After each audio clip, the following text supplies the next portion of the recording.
Namaste, angels. This is the weekly general reading for the period of today, Sunday, July 25th through Saturday to come July 31st. We're going to get started right away, beginning with the dice. I haven't even dropped them out yet. Let's drop them, see what we're starting with.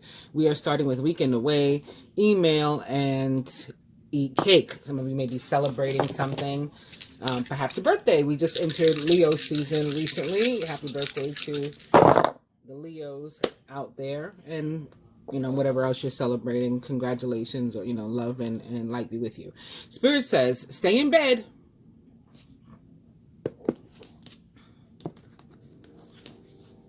Spend money. And forget it. I think this is mostly talking about like walking around with that burdened feeling of being afraid almost to live, and like you have to get up and go to work, and that's like all your life is about, going to work, working yourself like to death and then dying, and like not much in between. And I think that the three dice together are speaking about like not allowing it to be that serious in your life. Spend money, stay in bed, take the day off, relax, all those worries and woes, just forget it. But of course, they could have individual and other meanings for other people. If you, picked up on something else, that is fine. You don't have to go with my meaning. With the cards, we're starting with the Rider-Waite deck and the Sun in reverse, which can be about you finally feeling free. And maybe that, again, goes toward the dice, like feeling free, like I can take the day off. I can relax. I can not worry about this stuff. I cannot allow myself to become stressed out. I can decide. I can make a conscious choice to, like remove myself or free myself, cut myself off from whatever was like making me feel all wound up and bound up.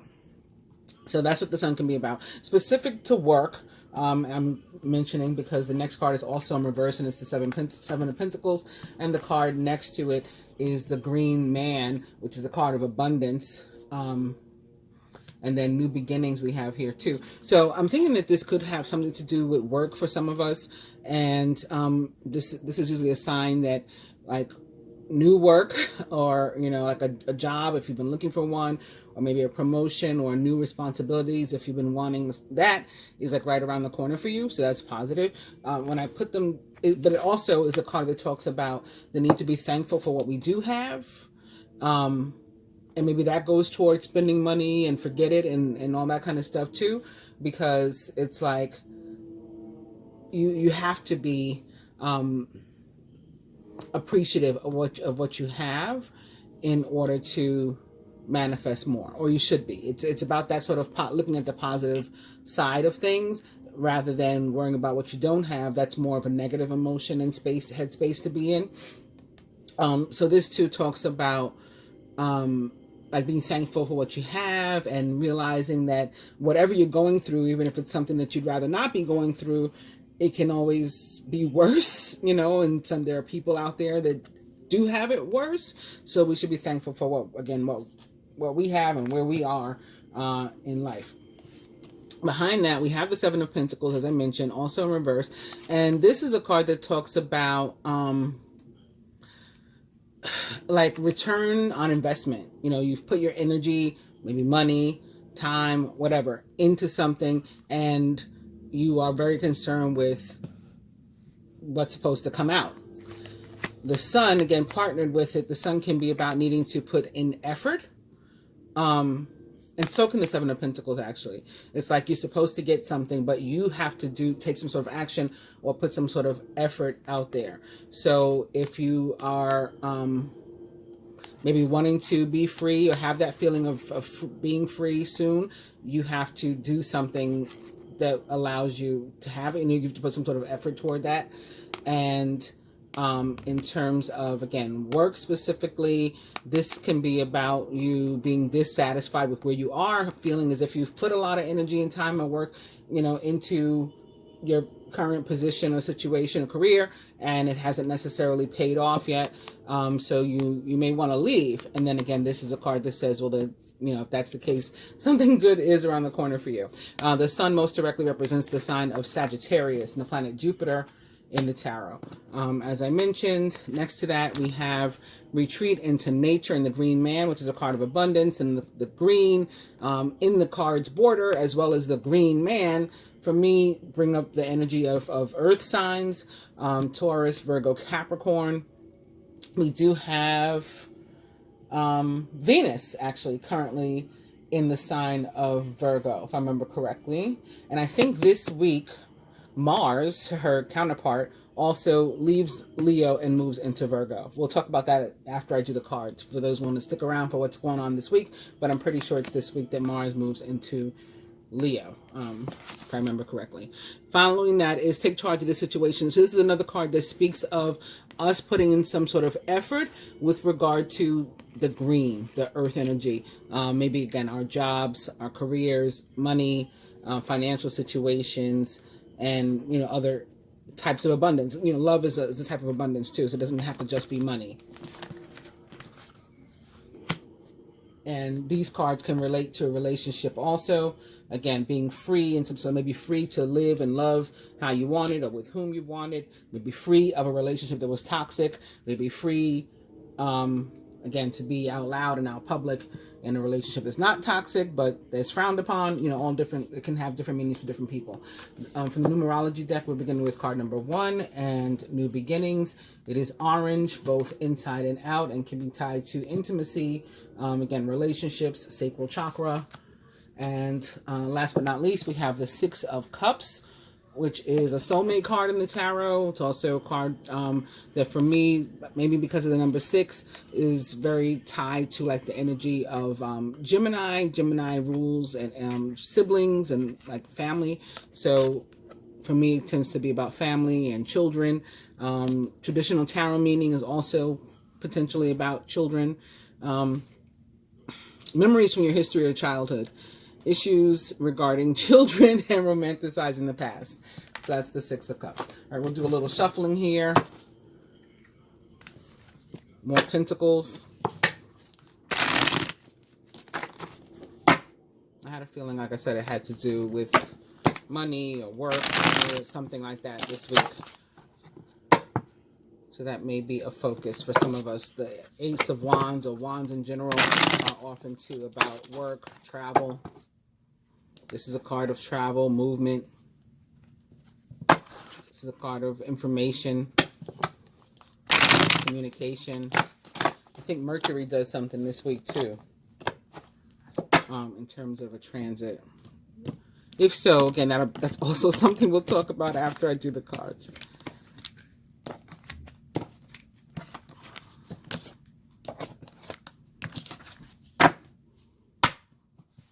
And we have an overall energy of the Page of Wands in reverse now, followed by the King of Cups. Page of Wands in reverse can sometimes be about finishing something you started in the past, maybe with a King of Cups, or maybe something emotionally fulfilling, you know, possibly involving a Cancer, Scorpio, or Pisces, or someone like into those traits or attributes.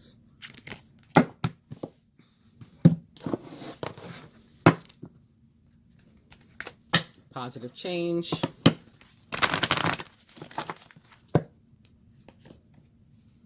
Focus upon your strengths. So like being thankful for what you do have, the strengths, and not worried about what you don't have, weaknesses. Health and healing. More green.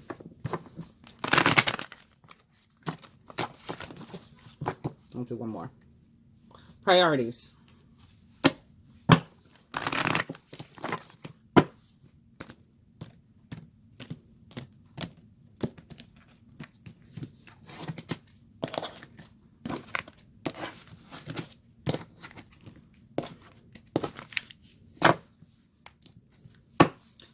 Let it go.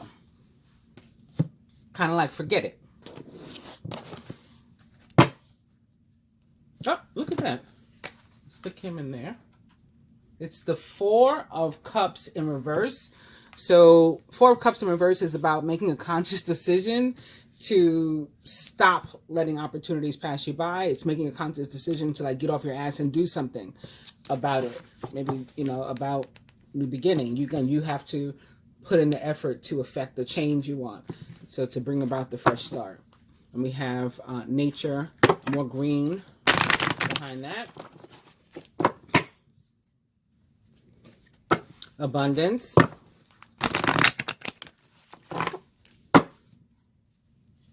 Personal growth.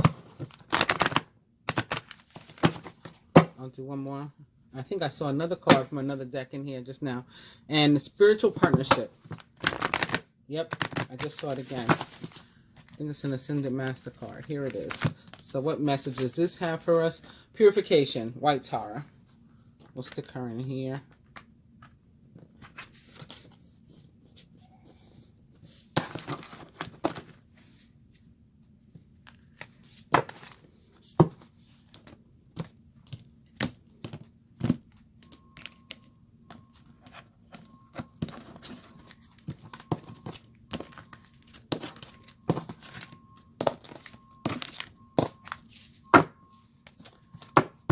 Abundance is our overall energy, followed by parenting, which is in reverse.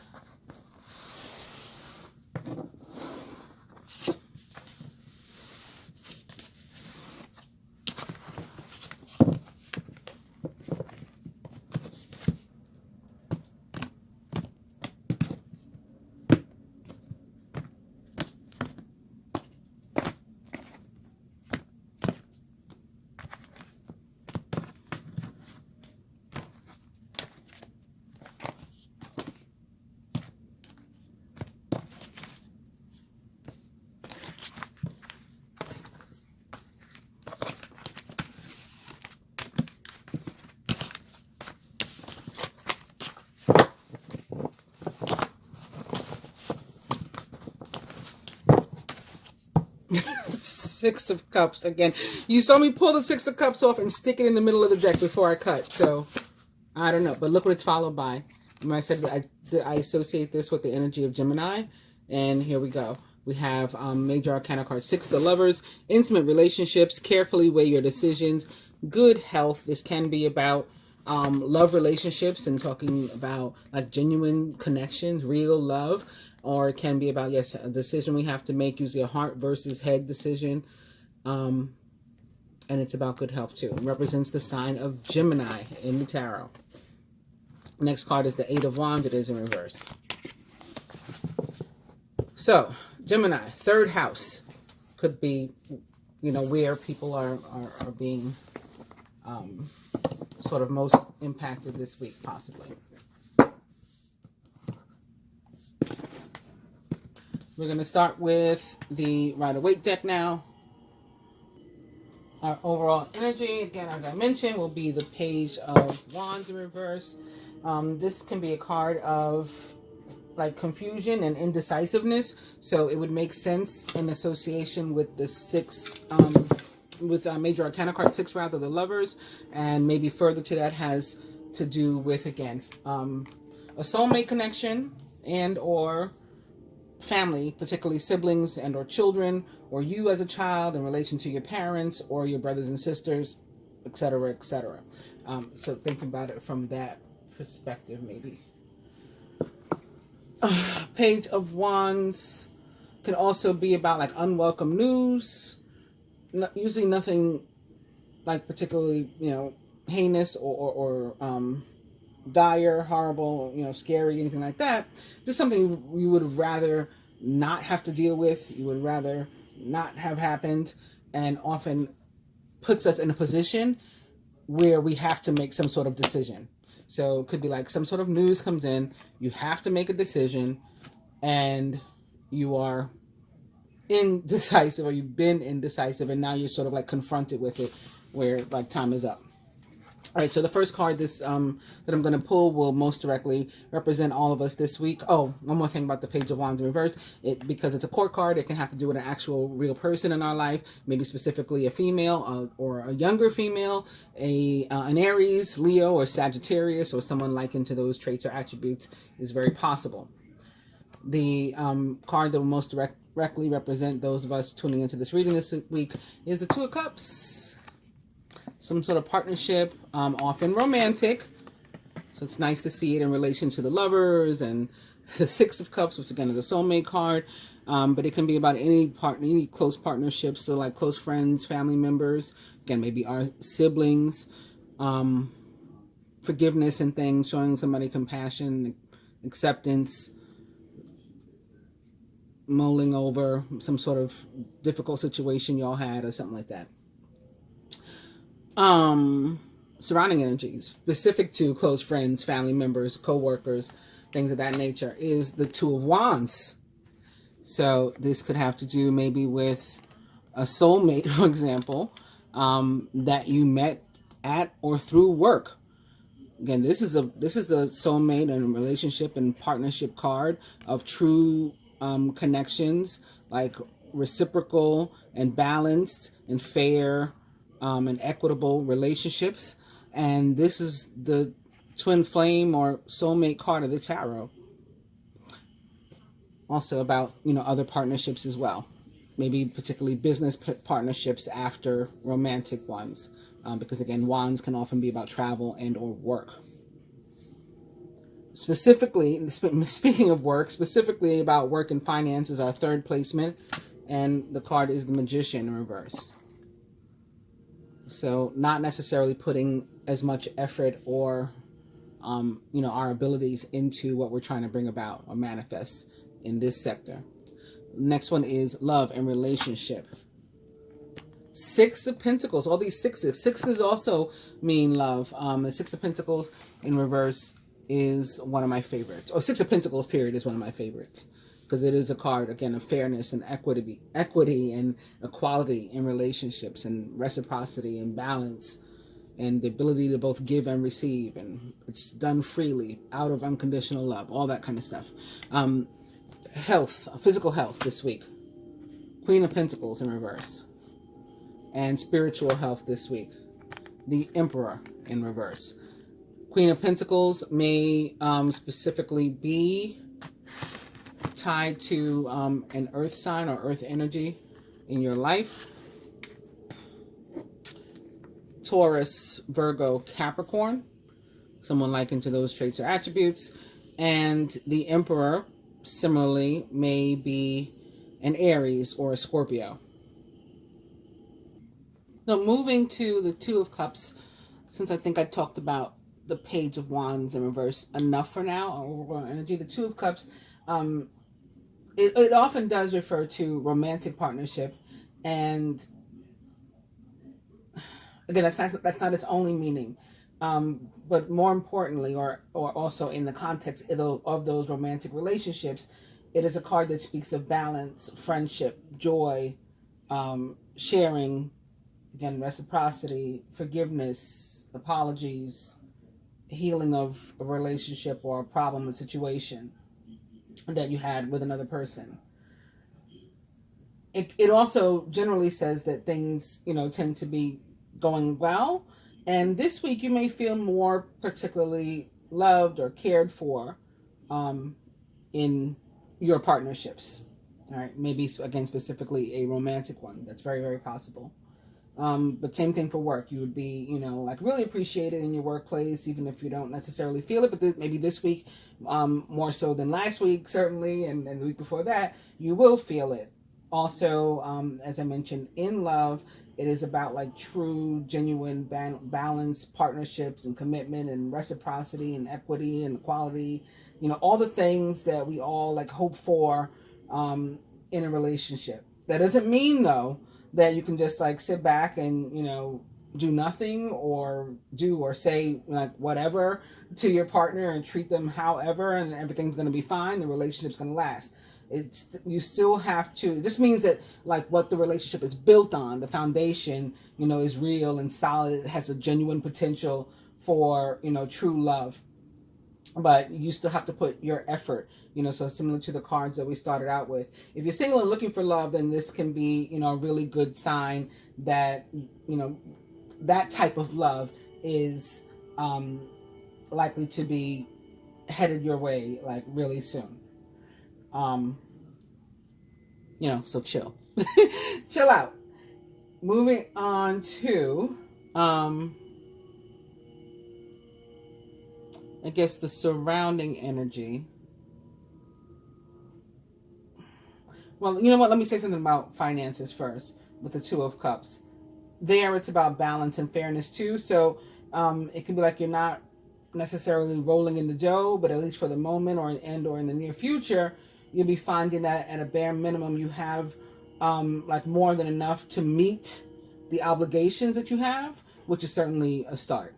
You know, I was thinking to myself the other day actually that God or the universe always, if not more than what I put out, returns to me most of what I put out.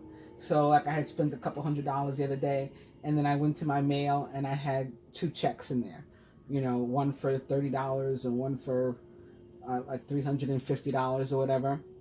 So it pretty much made up for like the $450 I had spent at the grocery store the other day. You know, I had a barbecue yesterday in honor of my dad's birthday. So I had spent money on that. I spent money on other things. So, you know, I definitely spent more than I received in the mail. However, like I said, God, the universe always has me covered. And when I do put something out, I get it back. So this is a week, or this card in this area signifies that we should all be experiencing that type of energy this week and real soon. Like if we don't have extra, or what we want to consider extra, you know, to be putting aside for savings, at least we can afford to pay our bills, you know, to keep a roof over our heads, to keep gas in our cars, to keep our children in, you know, school clothes and with the notebooks and whatever and stuff they need, you know, all of that. All right, I just felt like I was supposed to stop or go back and talk about that. So now I'll move on to the Two of Wands. Again, this is the placement for surrounding energy, so close friends, family members, co-workers, situations of that nature. But again, is the twin flame considered the twin flame card of the tarot, a soulmate card of the tarot. Twos of any suit tend to be about balance, you know, at least in part. And this card is no different. It tends to mean that it's important for you this week to keep your balance in every way that you can, even in like boring things in terms of eating right and getting enough rest. This is going to be important. It often also indicates partnership, you know, with another person. This can be a business partnership, a personal partnership, or both, as I mentioned before. For some of us, these two cards will go together, and it will be a relationship that was started with somebody from our job, or that we met through work or our career or something like that. Maybe you met them as a friend and you guys decided to go into business together. Maybe you met them as a, you know, in a business situation and you guys, you know, decided to get involved romantically, you know, those types of things.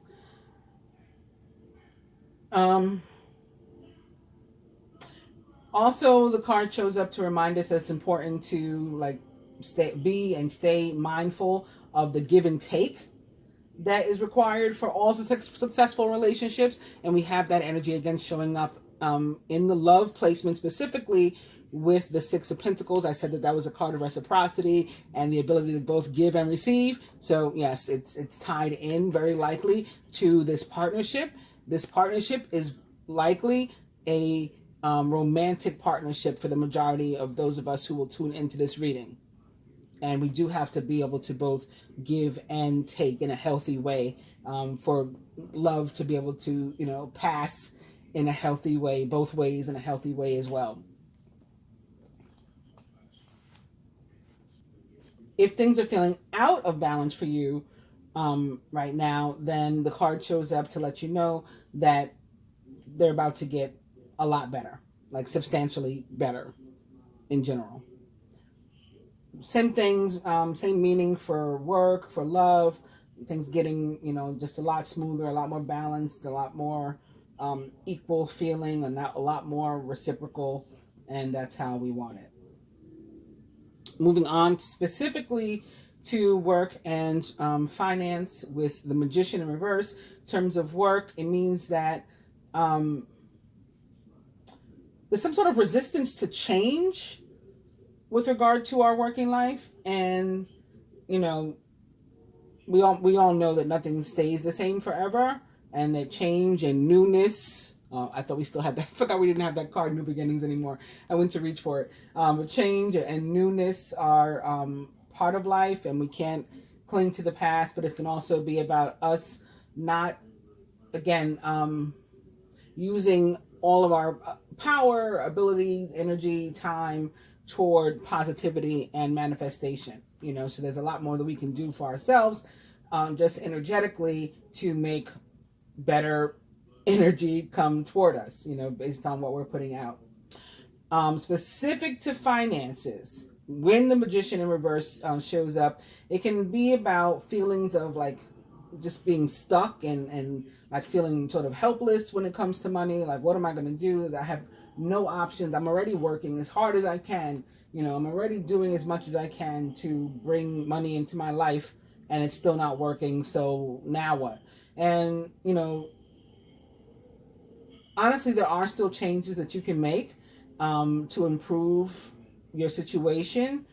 If you're going to, if you're, again, willing to put energy into it. And the Magician in reverse says we're not putting all of what we can into it. So we got to think about like changes and new opportunities, ventures, adventures that we could try.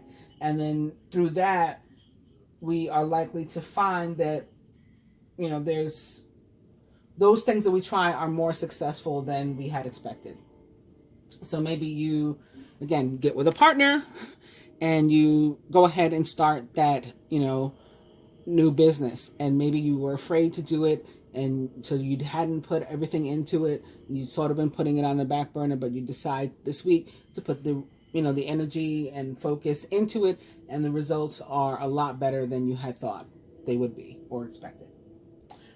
Moving on to love and relationship in the Six of Pentacles in reverse. If we're single and looking for love, we may need to open ourselves up a little bit more. Sometimes we think that we're open. I'm open. I'm ready. I keep, putting myself in positions. And, in truth, we really aren't. We're sort of closed off. We've got some kind of wall up or something, And sometimes it can be because of our, sense of independence that keeps us sort of separate. We feel like we're open, but, we're not really willing to let somebody else in to balance us out or help us out. We're doing everything for ourselves, and it's great to be independent. I am a Queen of Swords, and we are known even in the tarot. The Queen of Swords is the card that represents like independent woman. Miss Independent, as the singer Neo refers to her, and that's great, but when we take it to like extremes, we can alienate potential partners. Everybody needs to feel when they're starting a relationship that there's room for them in that relationship to share with the other person, that they are going to be, wanted, desired, needed in some ways. And if they're not, it's like, why am I here? Like, what contribution do I make or can I make if, you have no purpose for me here in your life? So that's what we got to watch with relation to this card. If we're already in a committed relationship and, it's not seeming to be going well right now, then similarly, we need to try giving more, putting more effort and, energy, time into the relationship instead of maybe expecting that more be given to us. It's possible that we're not realizing that, again, we are closed off, and that is part of the block that's preventing growth in our relationship or in our situation. Moving on to physical health. When the Queen of Pentacles in reverse shows up, we may be trying to take care of everyone else's needs without saving space and time and energy for our own, or so that we maintain the ability to function well. Like maybe because you're working so hard for everybody else, you are forgetting to eat, or to eat on time, like maybe by a particular schedule. And when we eat, let's say late at night instead of during the day, for some of us that may work. Maybe it's tied to intermittent fasting, and for other of us, especially if we're not doing it in a conscious way, we're just putting food on our stomachs before we lay in the bed. And the way that the body works, like it has like an internal clock, and it knows that those are the hours when we're supposed to be asleep rather than working out, and using the calories. And so it sits there and it, makes us fat. And maybe we don't want to be fat. Maybe some people, sometimes you're fine with it and sometimes you're not. So if you don't want to be, then maybe you want to avoid that. Or maybe because we're working so hard for other people, we're not leaving much time in our schedules for rest or sleep. I definitely can be guilty of this. In terms of my volunteer work and like service to humanity, sometimes I do so much of it, and it's like in my personal life, I may, have forgotten to carve out some time for myself, and I have to be mindful of that I don't do that. So it can be that sort of thing. Or, maybe for a particular person, maybe in a relationship, we're giving, and we're not receiving enough, right? It's tied to that. So we gotta, be conscious of that and mindful of that. No matter how busy you are, you just have to find time to like focus on yourself, even if it's only like a couple minutes a day. And you say, for a few minutes a day, I meditate. For a few minutes a day, I work on my finances. I balance my checkbook and I write stuff down. For a few minutes a day, I answer my texts or my phone calls, my emails, and I communicate with my people. Or I go on my social media. For a few minutes a day, I drop and do 20 push-ups. Whatever. For yourself. Moving on to spiritual health. We have the Emperor in reverse. And this can be like some sort of a sign that like a helpful advisor, spiritual advisor, I guess, or it doesn't have to be a spiritual advisor, but it goes toward your spiritual health. Maybe a male, like specifically a male and or older male, could really be like one's father or something too, like a father figure, authority, maybe a boss or something. This person, again, they're helpful and they're nearby you.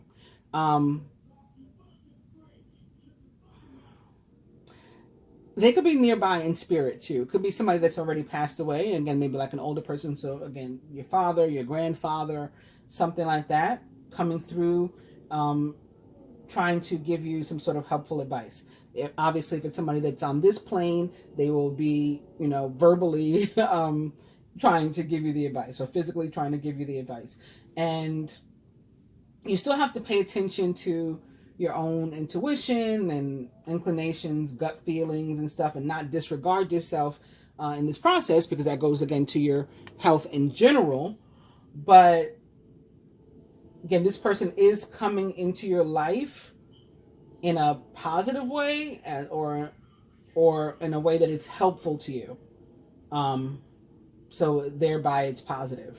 Like even if they came in, let's say, with some sort of negative or not positive intentions, is what I'm getting. What you get out of the experience with them or exchange with them is still helpful to you on your journey, in your spiritual situation. So learn from this person, this teacher. But again, don't throw yourself away. Pay attention to your own inclinations, intuitions, gut feelings, all of that kind of stuff. Now we'll see what these other decks have to add to those messages, beginning with the Ascended Master deck that we already shuffled. So the card most directly representing us this week from that deck is Nurture Yourself. And it totally, goes with the reading.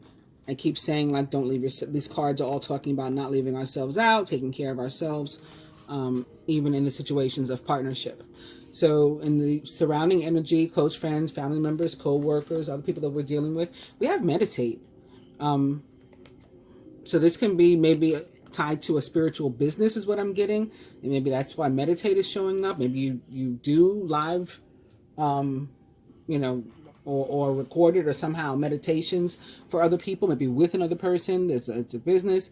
And or this can be about you meditating or thinking, you know, and doing some introspection on a situation with that, you know, that involves another party or partnership, and or this is you meditating, you know, to get to a place of balance and zen and peace, right? So that you can have healthy relationships.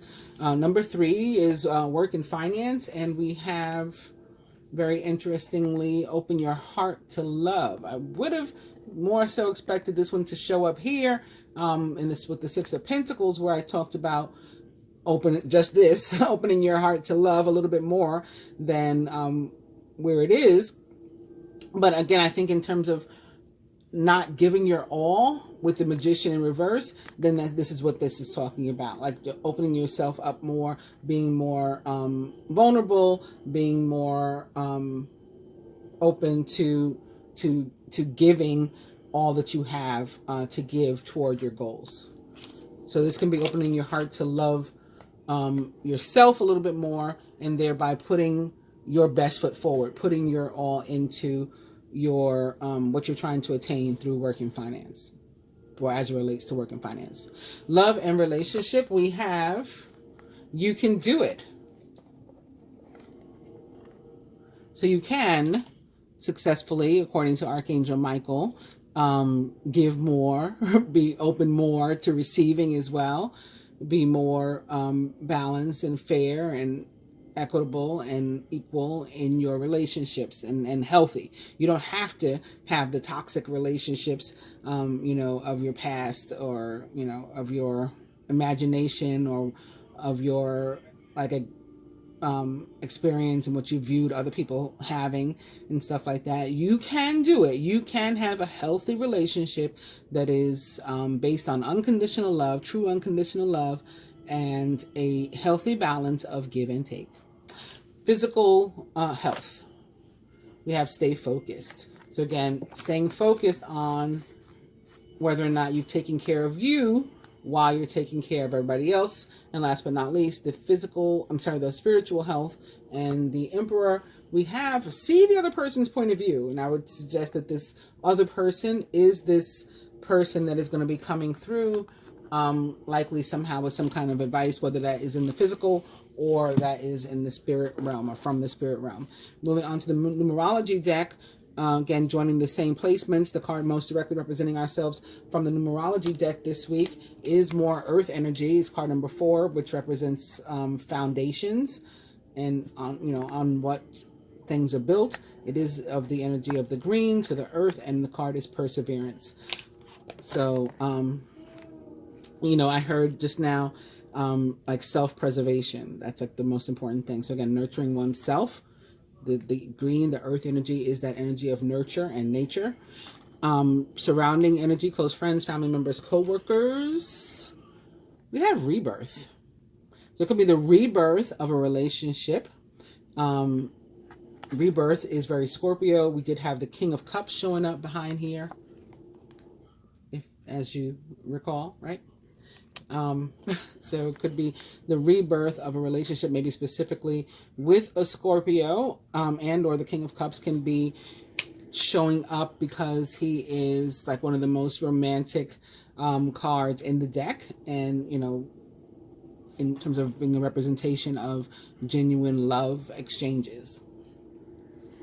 He's generous, he's loving, he's caring. Moving on to work and finance. We have spirituality.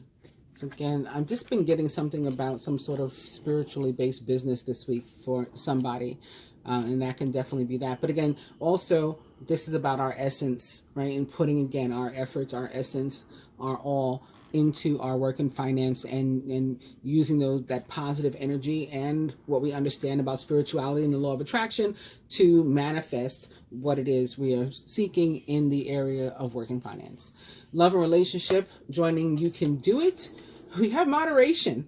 Card number 14, which equals 5. So moderation is another way of saying balance. Again, equity. And that is exactly what the 6 of Pentacles is all about. That give and take. And that balance. That moderation. Physical health, joining stay focused, and the Queen of Pentacles in reverse. We have teaching and learning. So again, I would have expected that this would have showed up there rather than here. But at the same time, while we're busy teaching everybody else, we can't forget ourselves in the learning process. Sometimes we got to be the teacher and the student, and we got to, show ourselves a little something. Again, show ourselves a little love, attention, nurturing, nature. And so I think that's what they're trying to say there with that. And it does have the green Merkaba in the middle. So it, again, is bringing us to that earth energy like the Queen of Pentacles. And last but not least, in terms of spiritual health, we have follow your dreams. So again, getting some really helpful advice, also following our own inclinations and listening to our own intuition, and then maybe pursuing something in an area of, of spirituality or in general in our life, based on the advice and the feelings, the nudges and stuff that we got. Last but not least, just to see if maybe there's anything else that the tarot wants to say. I have these two tarot decks together. So we started out with a tarot card as it is, and now potentially double or even 3 times the card by using these decks, beginning with the card that will most directly represent us this week. It is Major Arcana card 17, the Star. Maybe this is tied to the Aquarius full moon that just passed. Happy times, make positive, optimistic long-term plans. You are on the right path. And this can be with regard to your foundations and on what you're starting to build from. That's on what you're basing or making, or for what you're making these long-term plans. Again, the star represents the sign of Aquarius most directly. It is about our prayers being answered, our wishes being granted, our dreams coming true. So it could be in relationship to in relation to a partnership or something. It's here joining the Two of Cups, maybe a partnership for which we have prayed or that we dreamed about, that we hoped for, and now the universe is bringing it through. This star and the energy of Aquarius is also about communication, particularly during or via some sort of electronic means, so like online or maybe texting or something like that. Videos, pictures, exchanges and stuff like that between two people maybe. Surrounding energy. We have the 8 of Pentacles. Skilled work is rewarded. Learning all there is to know about a topic and maybe going back to school. So what we've put into an energy, this is about what we put into an energy or a relationship maybe, with the Two of Wands being the card that's here. This is about us reaping what we've sown, getting out what we've put into the relationship, or what we put toward this partnership, or whatever the Two of Wands is representing for us. We've worked hard to achieve balance, and now here it comes. Work and finance. We have another King of Cups. He is trustworthy, compassionate, respected, and cultured. Open your heart and mind to those around you. Trustworthy and heartfelt advice. Also charity work. So that can be tied to the work too. Maybe some of the work that we're doing this week is volunteer, and or somehow for the benefit of other people. The King of Cups showing up here can also be saying that this placement in your life this week is going to involve somebody of this nature, maybe specifically a direct water sign, a Cancer, Scorpio, or Pisces, or someone likened to those traits or attributes. If it's tied to the meaning of the King of Cups as it relates to work, the traditional meaning in the tarot, then it's saying that perhaps specifically a male boss or co-worker is very much like on your team, has your back, and that you shouldn't hesitate to ask them for help or support if you need it. Also, this card talks about if you're wondering about how others feel about us at work, we should know that we are appreciated, we are respected by our co-workers when this card shows up, and it's usually more so than we know. And that makes sense tied to the Magician in reverse, because again, the Magician in reverse says you're not necessarily giving all that you have to give. So just know that what you are giving other people are recognizing it. You may not be seeing it in yourself, and you may feel like a magician in reverse, but they're definitely seeing what it is you put into it. And things are likely improving at a workplace or in a work situation when this king appears also. Specific to finances, it can be about needing to pay attention to what our finances are. Like, again, I mentioned working on your checkbook or something. It can be about looking to see how much is in your account and what your bills are, like really facing your financial situation, good, bad, or indifferent. He can also point you to a need to be more generous. Sometimes, no matter how tight you feel like your financial situation is, he wants you to be generous with other people. And since we've been talking about the need to be both open and receiving and giving, this can also be us being open to maybe receiving some help, whereas maybe we're normally not like that. Maybe we're super independent normally and closed off. And so that could be why Open Your Heart to Love showed up too. Like, don't be adverse to somebody coming in and helping you, showing you love by helping you, whether that's physically giving you money or pointing you in the direction of where you can get some, or it's giving you some sort of helpful advice and support in your workplace. And this King of Cups may be the man from the spiritual, from the spiritual advice, assistance as well. Because this can be a man, again, that comes through in a helpful way. They can be the same man. And from a perspective of us being helpful and generous, because again, the card can mean that, it's like the compassion and generosity that we're showing other people is also love. So when saying open your heart to love, not necessarily a self-love, it can be love of other people too, in terms of us giving or in terms of us being, open to receiving. It can go either way. Love and relationship. We have more green. It's not the most exciting.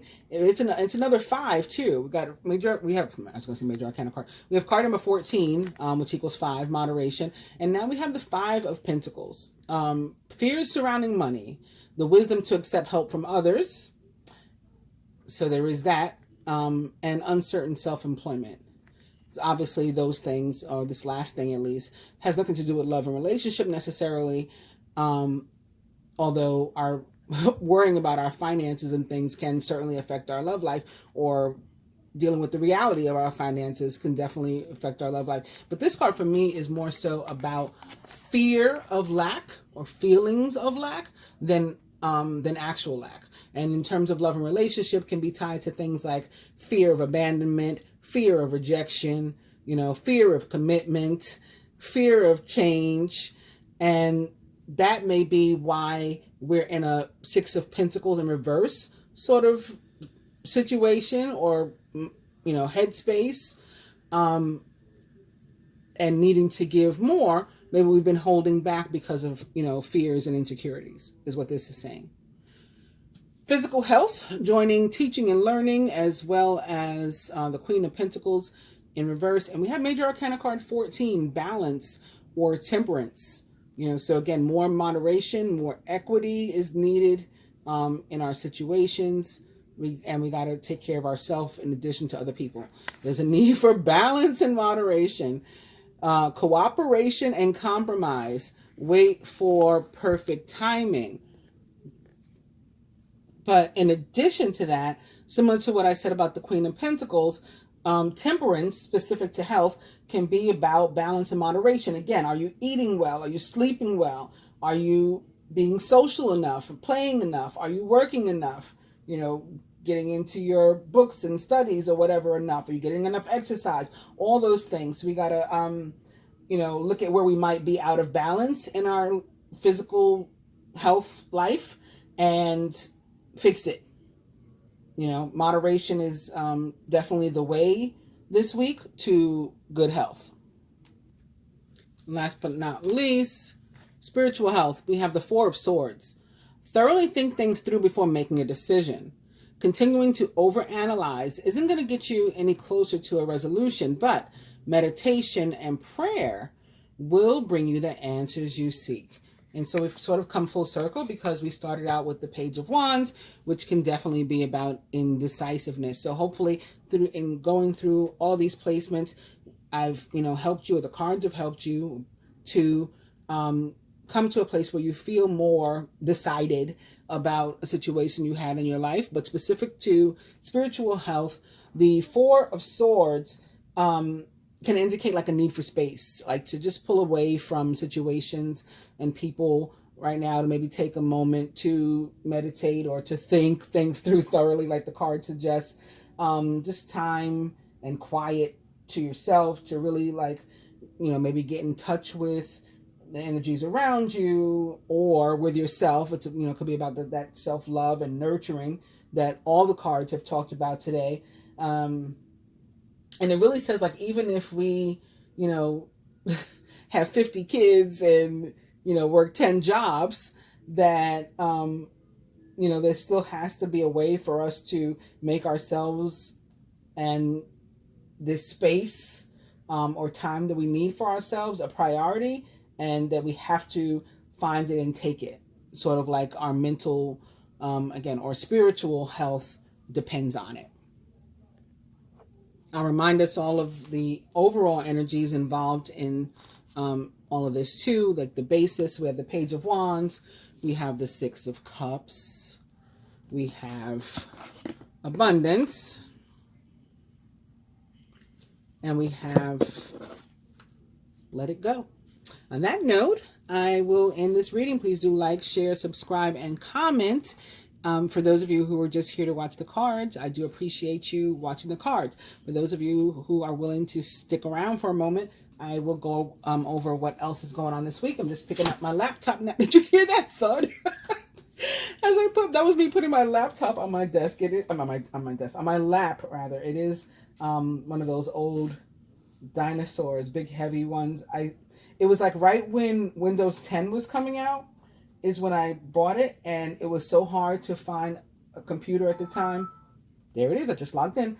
So hard to find a computer at the time that didn't have Windows 10, but I searched and searched and searched until I found this one. So that just gives you an idea of sort of how old it is. All right, there's nothing that we're going to talk about on the Hebrew or Islamic, so Jewish or Muslim calendars this week, but on the Christian one, we got 2 days we're going to talk about. The first is today, the 25th. It is the feast day of St. James the Apostle. That would be James the Greater. So we'll get more into that.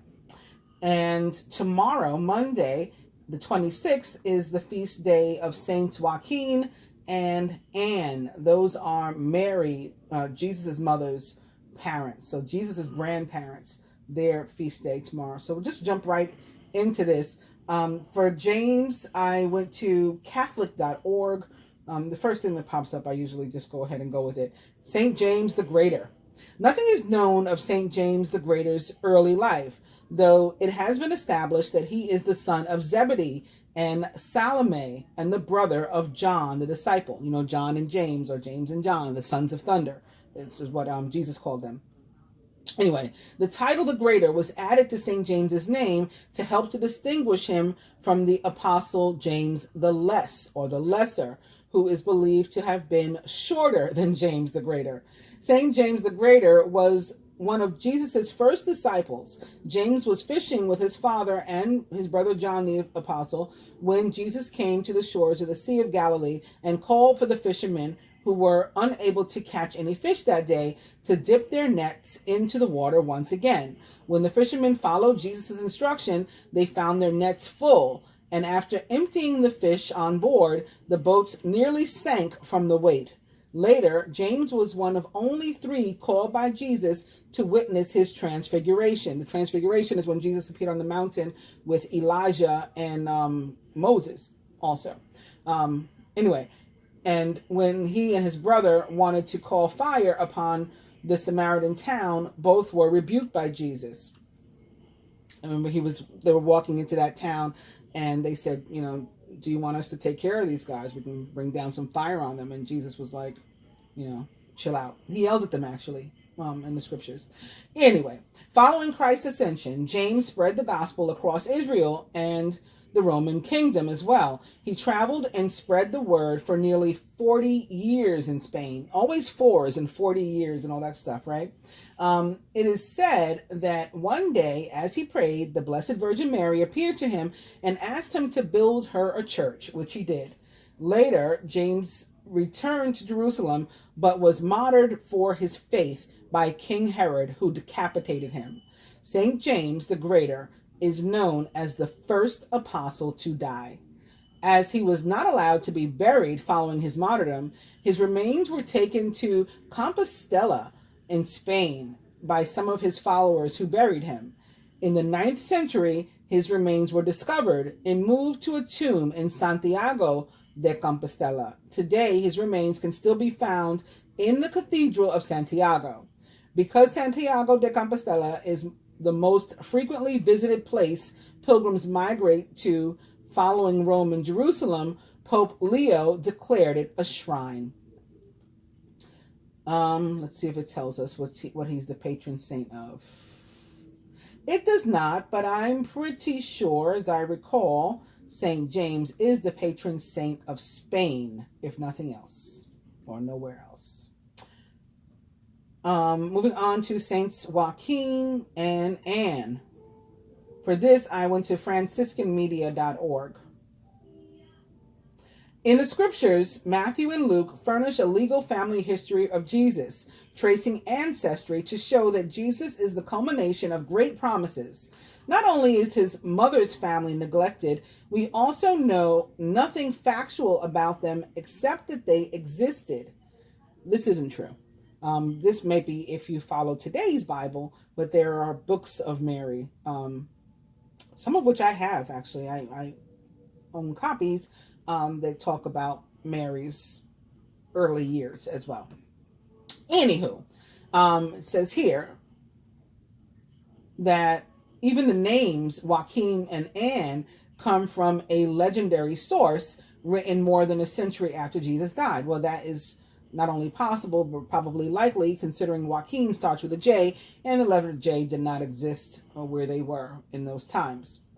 The heroism and holiness of these people, however, is inferred from the whole family atmosphere around Mary in the scriptures. Whether we rely on the legends about Mary's childhood or make guesses from the information in the Bible, we see in her a fulfillment of many generations of powerful persons, herself steeped in the religious traditions of her people. The strong character of Mary in making decisions, her continuous practice of prayer, her devotion to the laws of her faith, her steadiness at moments of crisis, and her devotion to her relatives all indicate a close-knit, loving family that look forward to the next generation even while retaining the best of the past. Joaquin and Anne, whether these are their real names or not, represent that entire quiet series of generations who faithfully perform their duties, practice their faith, and establish an atmosphere for the coming of the Messiah, but remain obscure. This is the Feast of Grandparents. It reminds grandparents of their responsibility to establish a tone for generations to come. They must make the traditions live and offer them as a promise to the little children. But the feast has a message for the younger generation as well. It reminds the young children that older people's greater perspective, depth of experience, and appreciation of life's profound rhythms are all part of the wisdom not to be taken lightly or ignored. This can definitely be tied to that emperor in reverse and the older gentleman from which you may get some advice, or likely gentleman. It doesn't have to be a gentleman. Again, I had mentioned it could be your father, it could be your grandfather. I said specifically. Saints Joaquin and Anne are the patron saints of grandparents, and Saint Anne, further to that, is the patron saint of mothers and women in labor. Moving on to the planetary or celestial calendar. This week we have, beginning on the 27th, we have our first date we're going to talk about, and that is July 27th at 9:11 p.m. Mercury enters Leo. So Mercury, the ruler of the signs of Gemini and Virgo, enters Leo at 0 degrees. July 28th at 8:42 a.m., Jupiter retrograde enters Aquarius, 30 degrees Aquarius. July 29th at 4:32 p.m., Mars, ruler of the signs of Aries and Scorpio, enters Virgo, where, as I mentioned, Venus recently entered. On the 21st of July, Venus entered Virgo as well. So now Mars and Venus will be there together at 0 degrees. And then last but not least, on July 31st at 4:08 a.m., Ceres, the asteroid, enters Gemini.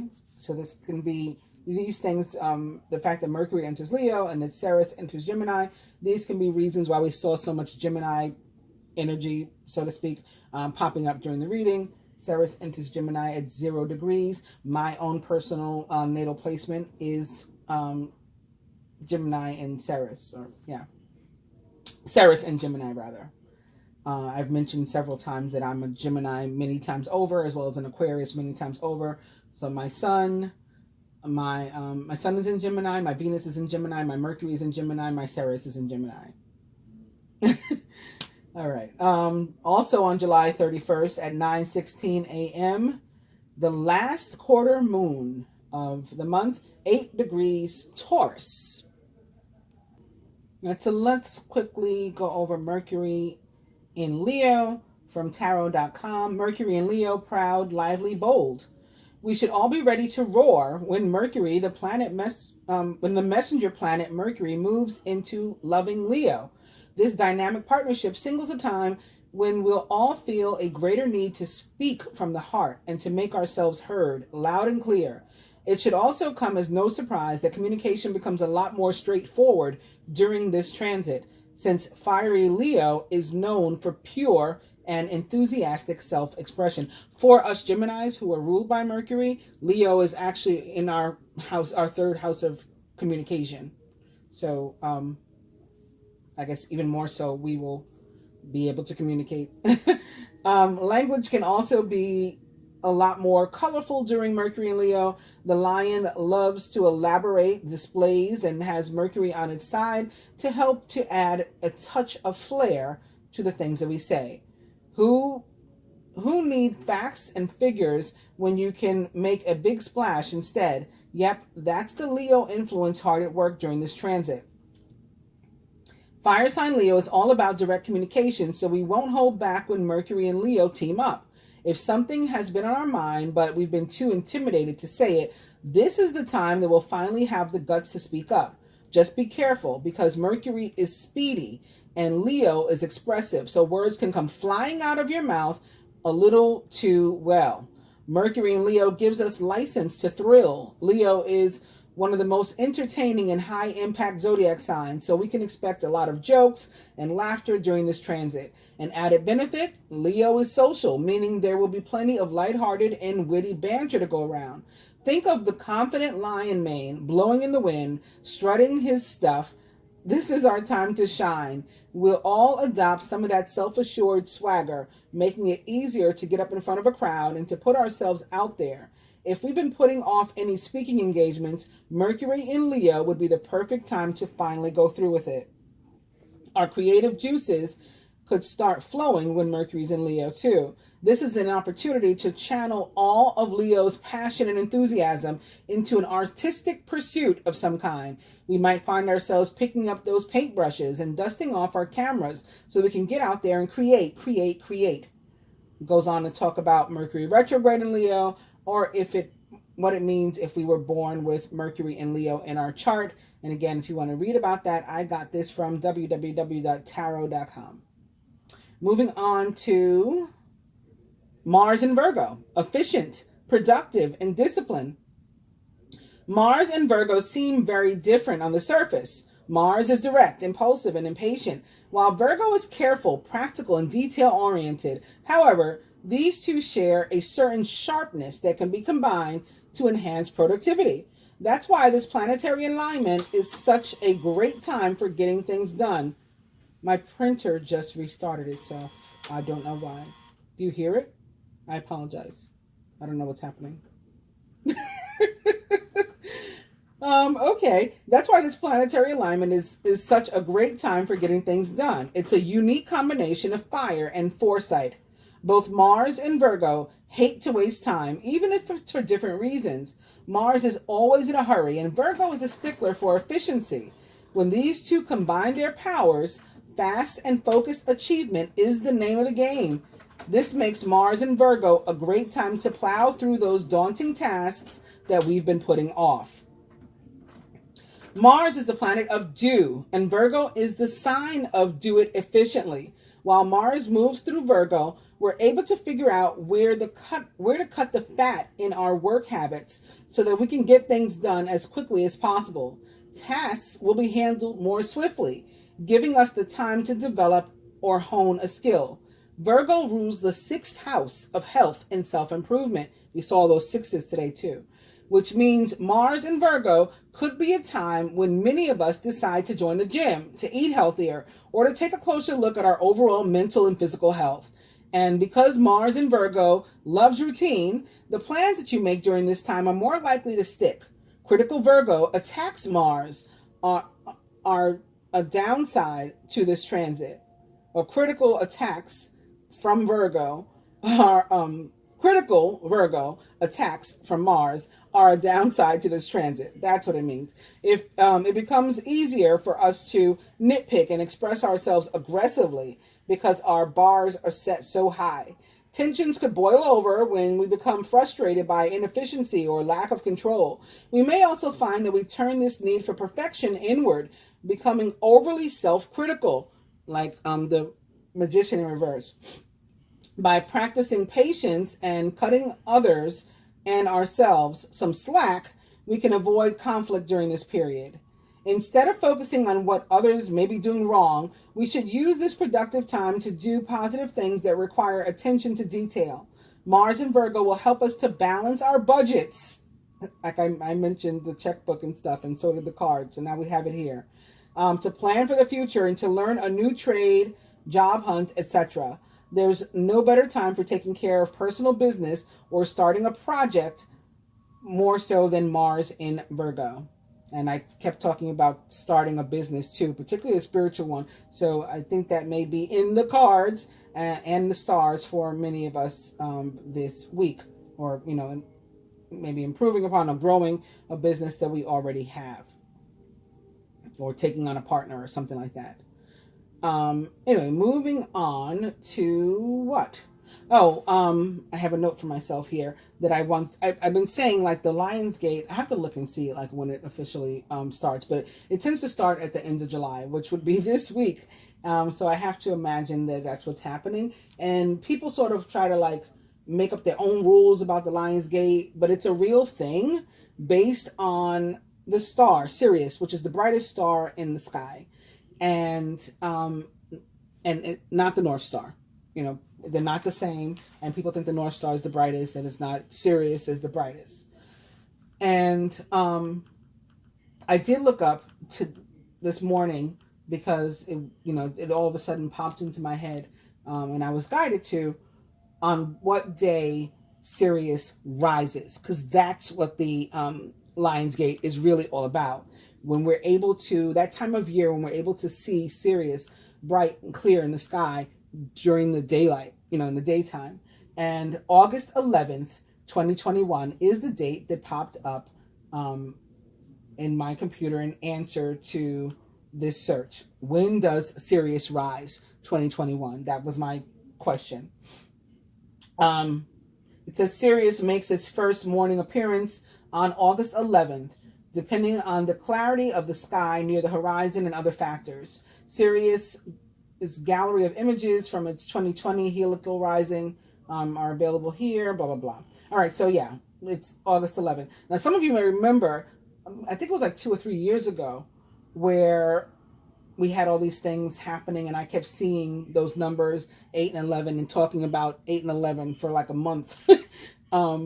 So as soon as I saw this, that immediately came rushing back to mind, and I was like, I wonder if some of the things will happen now. Like if I didn't follow anything that I said, any predictions I made or whatever, unless they happened at the time. I would have said, oh, remember I said this and then this happened. But I wonder, when I saw that, if there was anything from then when I was talking about August 11th that will be happening now.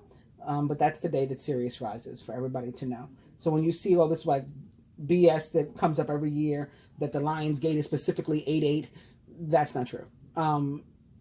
Is there maybe a heightened energy of all the things that the number 8 represents on the 8th of August? Sure, I'd agree with that.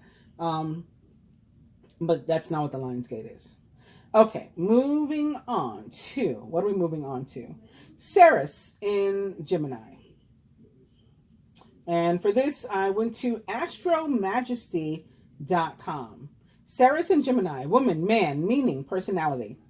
So it starts out talking about what Ceres is, and basically Ceres is the Roman equivalent of Demeter, who was the goddess of like the harvest, grain and crops and agriculture and fertility. You might say, I thought that was, so-and-so. Like there's so many, right, of like similar things. Anyway, she was the mother of Persephone. And Persephone is the goddess that Hades or Pluto, or, there's a few names for him too, kidnapped and took to the underworld, and then ultimately had to make a compromise with her mother to, like, okay, I'll send her back to you, Demeter, for 6 months, and I keep her for 6 months. And they say that that's why we have like the seasons and the harvest, the particular times of the harvest and the solstice and all that kind of stuff. Anyway, in terms of astrology, what does it mean for us? Ceres in Gemini, house in Gemini. I don't know what's wrong with me today. House 3, it says, of which I mentioned in the beginning of the reading, that Gemini represents the third house. Personality and general traits. Ceres shows how we care about ourselves and others, our nurturing abilities, and our self-confidence. In Gemini, it gives people who are highly communicative, playful, and gregarious. It gives people. So that right away, I'm just going to start by telling you the grammar, and this is weird. I guess it means it produces people that are highly communicative, playful, and gregarious. Individuals with Ceres and Gemini recharge by spending time with people, which makes them feel alive, and it gives them power. That's a little weird way to describe it too. It's a pleasant combination because Gemini is one of the friendliest zodiac signs. Hence, people with Ceres and Gemini, like myself, I mentioned that's my natal placement, are open and talkative. They love words, and they encourage others to express themselves through words. These individuals are travelers. They like to wander and explore. They have a zest for meeting new people. Gemini Ceres uses words to show their affection. They enjoy writing songs, messages, letters, or anything that requires writing talent. They want to connect people through using words. So they might become journalists, writers, or volunteers in international organizations. Well, that part was me. All right. I'm like a perpetual volunteer toward humanity, saving humanity. They contribute to the world becoming a better place by being stellar communicators, which is often their work. Individuals of Ceres and Gemini speak up their minds. See, I told you it was funny grammar here. Speak their minds, I guess it means freely, and express their emotions sincerely. Being as honest as they are, people with Ceres and Gemini expect the same from others, and they want their partners to use sweet words without hiding their feelings. If they encounter shy individuals or those who prefer expressing what they feel through actions, they can become confused. But Ceres and Gemini sometimes tries too hard to please everyone and to help others solve all their problems, yet they won't stress too much if others don't do the same for them. Well, this week in particular, we have to watch that because it was shown that it can affect our health negatively if we do that. Goes on to talk about Ceres and Gemini in childhood. I'm going to skip that, but if you're interested in it, again, I got it from astromajesty.com. I'll just read these last two parts. The first is about women with Ceres and Gemini, and the second is about men with Ceres and Gemini.